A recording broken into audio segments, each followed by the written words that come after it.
So we're going to work a drill that that we did at the workshop recently with Michael and Vladimir, and the drill is very, very simple. One person holds the knife and the other person takes it out of their hand. That's all there is to the drill in that sense. But I want to use this drill to help us understand a couple of principles. First principle is tension, or the amount of tension that a person is putting into something. So, John, I'm going to hold the knife in one of three ways. I can hold it really loose, I can hold it normally, or I'm going to hold it like my life depends on it, because it might. And all John is going to do is take the knife out of my hand. I'm not doing anything else at the moment. And now kind of normal grip. And now grip.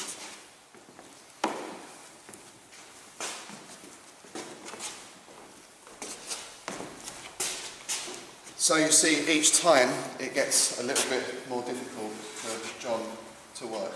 So the amount of tension I give changes his work.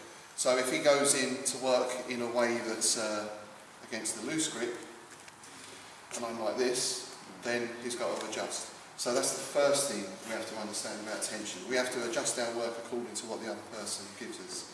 You go in with a plan, and something changes. Don't keep doing the same plan. You learn to adapt. Now, the second thing is, it seems easier for John if I'm holding it loose, and more difficult if I'm holding tight. But the other side of this drill is to learn about using the knife as well.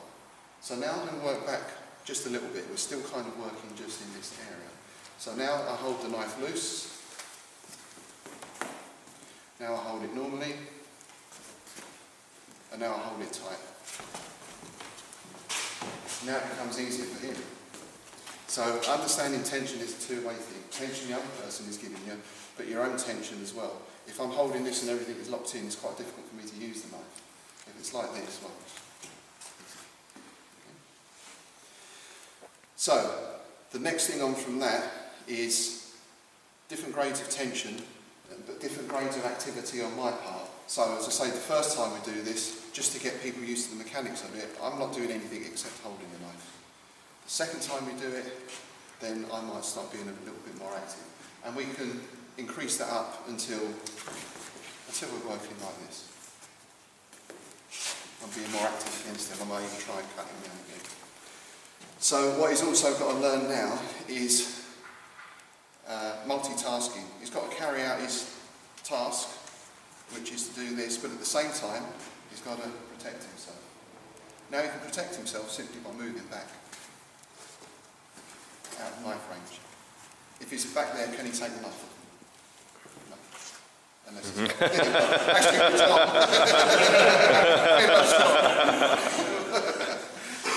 not. So he needs to be in such a position where he's safe from the knife, but at the same time, he can work against it. So this is now teaching this person about positioning as well. An attack and defence as one thing, not two separate things. There's no blocking and then attacking. It's all one movement. And primarily through the footwork, because he uses the feet to position himself, either to make himself safe or to take himself into a position where he's safe and he can still work. So that's the next thing. So you can kind of think of it like bars on a graphic equaliser. You think of speed, you think of tension, you think amount of activity or resistance the person is putting in. Each of these things can be adjusted. This is very important because sometimes I read people say knife attacks are always like this. Right?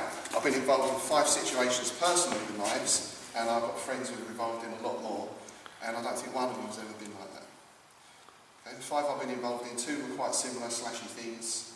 The other 2 were a little bit stabby, and 1 was off the scalp. Very nice.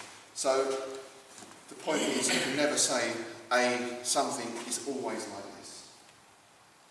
Now, the other thing is, we're just working on this part here, but the other variable we need to add in is at some point, he might need to discover if this is really tense and strong, he needs to do something else, and then, boom, then come back to that. So now it's an understanding of moving a person's tension or destroying a person's tension. And again, when something is tense, like if he punches me here or here, then that's very vulnerable. Just like we were doing with that leg attack. If I put the leg out and take the kick, then it hurts. If I go with the kick and relax a bit, I can absorb it.